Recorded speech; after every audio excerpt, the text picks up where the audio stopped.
Bismillah,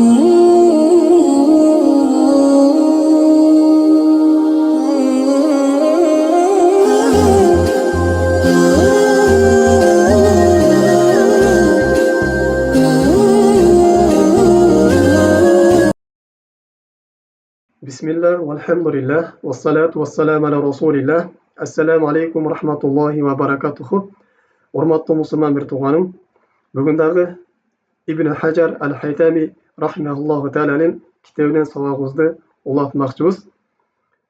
Андан кийинки дагы оор күнөөлөр катарында бул аль-баги деп алып келет. Бул дегенибиз пенде өз чегинен чыгып кетүүсү. Пенде Аллах Таала чызып койгон чегарадан ашып кетүүсү. Аллах Таала бул пендеге белгилүү бир чектерди коюп койгон, белгилүү бир чегара кылып сызыктарды сызып койгон.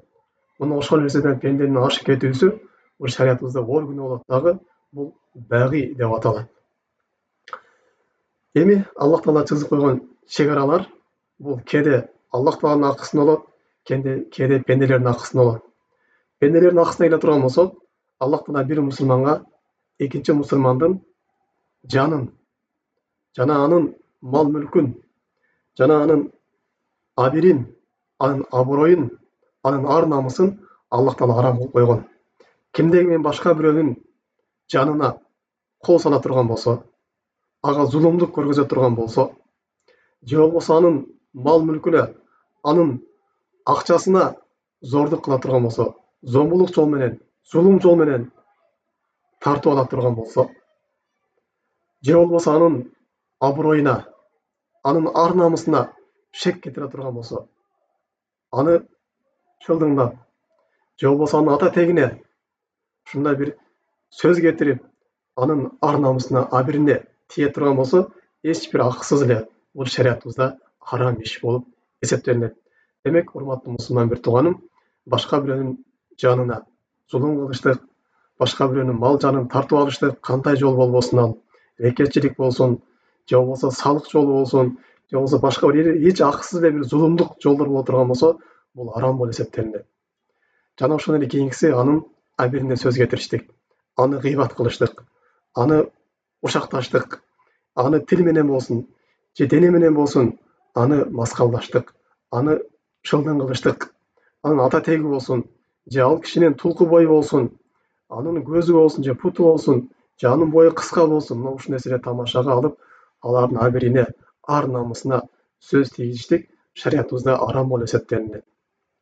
Мейли ал сиздин ата энеңиз болсун, сиздин бир тууганыңыз болсун, же сиздин кошунаңыз болсун, же сиздин досуңуз болсун, же сиздин балаңыз болсун, же сиздин жубайыңыз болсун, мына ушул анын үч нерсесине эч акысыз зулум кылыштык шариятыбызда арам болуп эсептелинет. Бул Аллах Таала чыйып койгон чекит, Аллах Таала коюп койгон чегара мына ушул.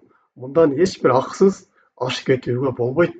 Бир гана шарият өзү коюп берген өлчөмдө гана, шарият коюп койгон эрежесинде гана аларга бир тарбия иретинде, же болбосо дагы бир башка бир жолдор менен аларга ошол анын жанына, же болбосо анын малына, же абыройуна ушундай сөз тийгизсе болот. Ага чейин шарият бул нерсени арам кылган. Ал эми кимде ушул чектен ашып түшө турган болсо, бул шариятыбызда аль-баги болуп эсептелинет дагы, бул чоң күнөөлөр катарына кошулуп калат.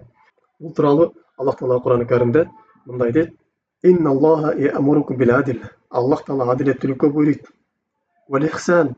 Жана кайрымдуулук кылууга буйруйт. "Ва итаизил курба."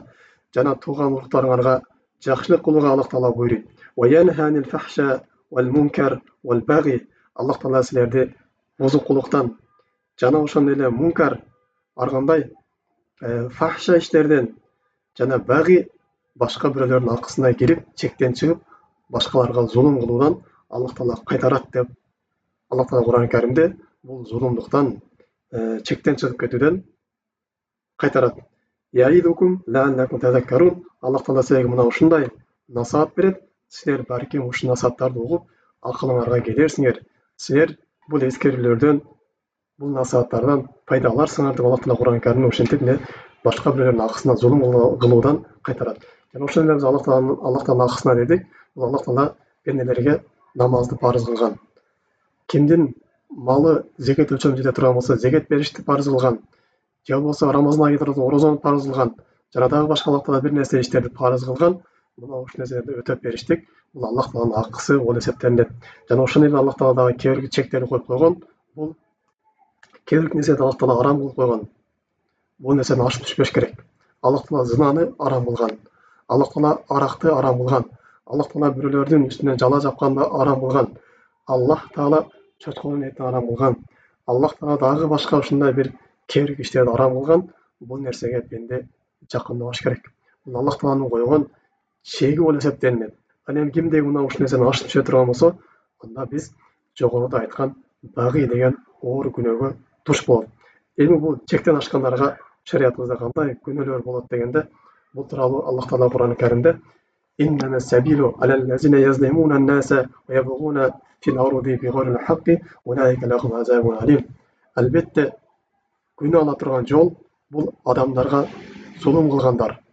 Жана жер бетинде эч кимдин акыйкатсыз чектен чыгып, башка бирөөлөргө зордук, зомбулук көргөзгөндөргө أولئك لهم عذاب أليم. Мына ушулар үчүн акырет күндө өтө бир оор, каттуу, оорутуучу азап бар дейт. Жана ошондой эле пайгамбар саллаллаху алейхи ва саллям өз хадисинде إن الله أوحى إلي أن تواضعوا حتى لا يبغي أحد على أحد ولا يفخر أحد على أحد. Аллах таала мага аян берди, силер кичпейил болуңарга. Силердин эч бирөөңөр башка бирөөгө зулумдук кылбасын, жана башка бирөөгө бой көтөрүп текеберлемесин деп пайгамбар саллаллаху алейхи ва саллям өз хадисинде баяндайт. Башка бир асарларда келет, Аллах таала ар бир жасаган күнөөнүн жазасын кыямат күнүнө берет. Бирок Аллах таала эки нерсенин азабын бул дүйнөдө эртелетип берет дейт. Булардын бирөөсү ким? Ал-баги. Башка бирөөлөргө зулумдук кылган, өз чегинен ашып кеткен адам, жана экинчиси уқатиятур рахим, тууган уругу менен мамилени үзгөн адамдын жазасын Аллах таала бул дүйнөдө дагы жана акыртта дагы берет деген. Жана ошондой эле дагы Аллах таала корунду жер жуткуруп жок кылган. Анткени корун Аллах таала Кур'ан-ы Каримде баяндап, «Инна коруна кана мин кауми Муса табага алейхим». Корун бул Мусанын үммөтүнөн болчу дейт. Анан Муса алейхиссаламдын коомуна жана Муса алейхиссаламга зулумдук кылды дейт. Фахасафна бихи. Аллах таала корунду жер жуткуруп, андан кийин жок кылып жиберди дейт.